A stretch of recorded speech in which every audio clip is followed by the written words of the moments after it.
আসসালামু আলাইকুম। আমি এখন দাঁড়িয়ে আছি ময়মনসিংহ পল্লী বিদ্যুৎ অফিস ২ মাওনা জোনাল অফিসের সামনে। তো আমি মাওনা পল্লী বিদ্যুৎ অফিস সমিতি ২ এর একজন গ্রাহক। আমার বাসায় মিটারের একটা সমস্যার কারণে গত পরশুদিন আসছিলাম অভিযোগপত্র জমা দেওয়ার জন্য। তো মূল কাহিনী যেটা সেটা হইতেছে, আমার আব্বা একটা মিটার নামাইছিল গত বছর ২০২৪-এর ২০২৩-এর শেষের দিকে একটা মিটার নামাইছিল বাসায়। তো বিদ্যুৎ অফিসের লোকের মাধ্যমে মিটারটা নামাই। মিটারটা নামানোর পর থেকে জানুয়ারি, ফেব্রুয়ারি, মার্চ, এপ্রিল, মে, জুন পর্যন্ত বাসায় কোনো বিদ্যুৎ বিলের কপি উপস্থিত নাই। কারণ হয়েছে, যেই কর্মী বিদ্যুৎ বিলের মিটারটা মানে আমাদের বাসায় যে মিটারটা লাগাইছিল, ওই মিটারটার যে নাম্বার, যেই বইয়ে নাম্বারটা উঠানোর কথা, ওনারা সেই নাম্বারটা দিছে, মানে ওনাদের একটা ভুলের কারণে ওনাদের বই নাম্বার হয়েছে ৪৪৫, যেটা টেপির বাড়িতে যায়। আর আমাদের বাড়িতে অর্থাৎ তেলিহাটিতে যে বই নাম্বার সেটা হইতেছে ৬০১। অ্যান্ড আমাদের গত ৬ মাস, গত বছরের ৬ মাস যাবৎ বাসায় কোনো বিদ্যুৎ বিলের কপি যায় নাই। ফোনেও কোনো মেসেজ যায় নাই। ফোনে মেসেজ গেছে, মেসেজগুলো এমনভাবে গেছে যে আপনার জানুয়ারি মাসের বিল হয়েছে ৫ ইউনিট, ৫ ইউনিটের বিল কত ৮০ টাকা, ১০০ টাকার মতো, এভাবে ৬ মাস মানে মেসেজ গেছে প্রত্যেক মাসেই। তো এর মাঝখানে আমার বাড়ি থেকে আমার আব্বা, আমার মা, আমার মেঝো বোন, ৩ জন অফিসে এসে অভিযোগটা জানায় যে এমন এমন সমস্যা। তো ফোনেও কয়েকবার কথা বলছে, বলার পরে ওনারা জানাইলো যে আপনারা অফিসে আসেন, অফিসে এসে কথা বলেন। তো অফিসে এসে কথা বলার পরে ওনাদেরকে বুঝাইলো যে আপনারা ইয়ে করে নিয়ে আসেন, বাসা থেকে মিটারের রিডিং নিয়ে আসেন। তো আমার আব্বা কয়েকবার আসছে, আসার পরে শেষ পর্যন্ত জুনের দিকে আমি আসি। আমি বাসা থেকে বিলের মিটারের রিডিং সহ অফিসে আসি, ভিডিও করে নিয়ে আসি মোবাইলে। তো আসার পরে ওনারা এর আগের বারের মতো আব্বার কাছে যেভাবে বিদ্যুৎ বিলের একটা কপি ধরাই দিছিল, আমি আসার পরেও বলার পরে ওনারা এত কথা শুনেই না। ওই তিনতলায় বিদ্যুৎ বিলের অফিসে কাজ করার জন্য কিছু কর্মী ওনারা রাখছেন, মহিলা কর্মী। ওনারা তো কথা শুনে না, ঠিকমতো কারোর সাথে, গ্রাহকের সাথে ভালোভাবে কথাবার্তা বলেও না, মানে এত ব্যস্ত থাকে ওনারা। তো আমি আসার পরে আমার একটা ২০০ কত টাকার একটা বিল ধরাই দিছে। তো আমি পরে ওনারে জানাইলাম যে আসলে ম্যাডাম, আমার তো বাসায় মোটামুটি অনেকগুলা ঘর, কি আছে, লাইট আছে, ফ্যান আছে, তো এত কম টাকা বিল আসার কথা না। তারপরে উনি বললো তাহলে আপনি এক কাজ করেন, মিটার রিডিং নিয়ে আসেন। তারপরে আমি বললাম ঠিক আছে, আমি মিটার রিডিং নিয়ে আসছি, আপনি দেখেন এখানে মোটামুটি ২২০০ ইউনিটের মতো জমা হয়েছে। ২২০০ না, ২০০০ ইউনিটের মতো। তারপরে উনি কি করলো, উনি আমার একটা বিল বানিয়ে দিল। উনি বিল বানাইলো হচ্ছে প্রায় ৩০,০০০ টাকার মতো একটা বিল বানাই দিল। তারপর আমি বললাম যে এরকম এরকম সমস্যা। আমি আমার দুলাভাই, বড় আপুর হাজব্যান্ড, উনি শ্রীপুর এনআরবি ব্যাংকে জব করে, ওনারে ফোন দেওয়ার পরে উনি ফোন দেওয়া বললো যে ঠিক আছে, তুমি ওনাদেরকে জানাও যে এমন সমস্যা। উনি তারপরে গত বছর এজিএম এর দায়িত্ব পালন করতেছিল অমূল্যচন্দ্র রায় সম্ভবত, এরকম নামের একজন। তো ওনারে ফোন দেয়, ওনারে ফোন দেওয়ার পরে ওনার কাছে আমার যাইতে বলে। তো আমি যাই, বিস্তারিত বলি বিষয়টা, যে আমাদের মিটারের বিলের কপি যায় নাই গত ৬ মাস যাবৎ, যার ফলে আমরা বিলও দিতে পারতেছি না। কয়েকবার অভিযোগও জানাই। অফিসে আসার পরে ওনারা আমাদের এরকম ২০০ টাকার একটা বিদ্যুৎ বিল ধরায় দেয়, যেটার কোনো আসলে হিসাবই নাই এটার।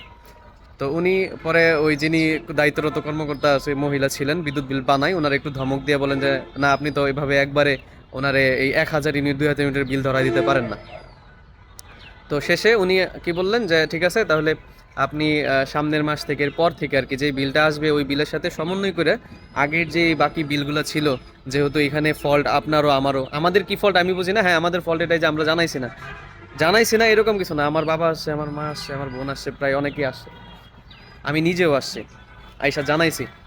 তো ওনাদের যে ব্যবহার, আপনারা যারা মাওনা জোনাল অফিসে আসেন, বিদ্যুৎ অফিসে আসেন, বিভিন্ন অভিযোগ নিয়ে, বিভিন্ন দরকার আসেন, আপনারা জানেন ওনারা কেমন সার্ভিস দেয়।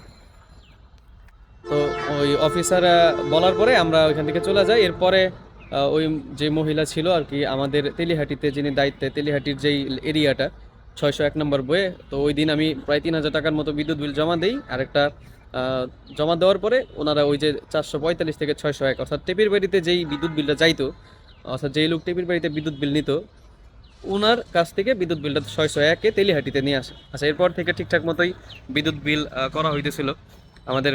পরবর্তীতে জুনের পরে জুলাই থেকে ডিসেম্বর, জুলাইয়ের পর থেকে এই বছর আর কি ২০২৫-এর জানুয়ারি পর্যন্ত ঠিকঠাক ছিল সব। তো রিসেন্টলি ফেব্রুয়ারি মাসে মনে হয় অফিস থেকে জিএম চেঞ্জ হয়েছে, এজিএম চেঞ্জ হয়েছে, যারা কাজ করতো লাইনম্যান তারাও চেঞ্জ হয়েছে। তো বাসা বাড়িতে যাওয়ার পরে এবার ফেব্রুয়ারিতে একটা বিল করছে। ফেব্রুয়ারিতে বিল করছে, বিলটা প্রায় ওই যে আগে যে জমা ইউনিটগুলো ছিল, যে বিল করে একটা ছেলে, বাসায় যাওয়ার পরে আমার আব্বা আমার আম্মা দুইজনেই বলছে, বিস্তারিত ডিটেলস বলছে যে এমন এমন বিলটা তো এইভাবে করা হয়। তো ওই ছেলে বললো আচ্ছা আমি তো নতুন, আমি বিলটা লিখে নিয়ে যাই, ম্যাডাম পরে যা করার করবে।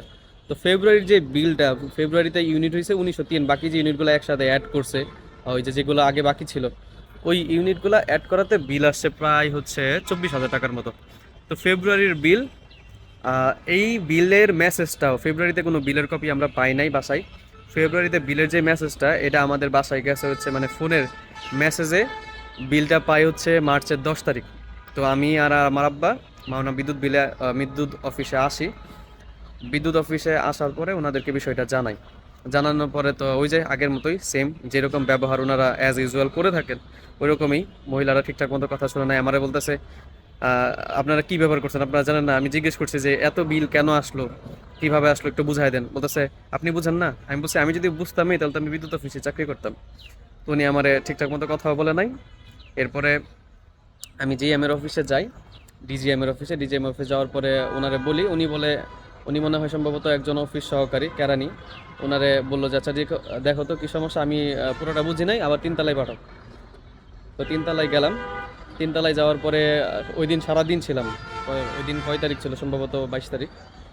ওই দিন সারাদিন অফিসে থাকার পরে শেষ পর্যন্ত অনেকক্ষণ তর্কাতর্কির পরে ওনারা বললো যে আপনি এক কাজ করেন, একটা আবেদন দেন।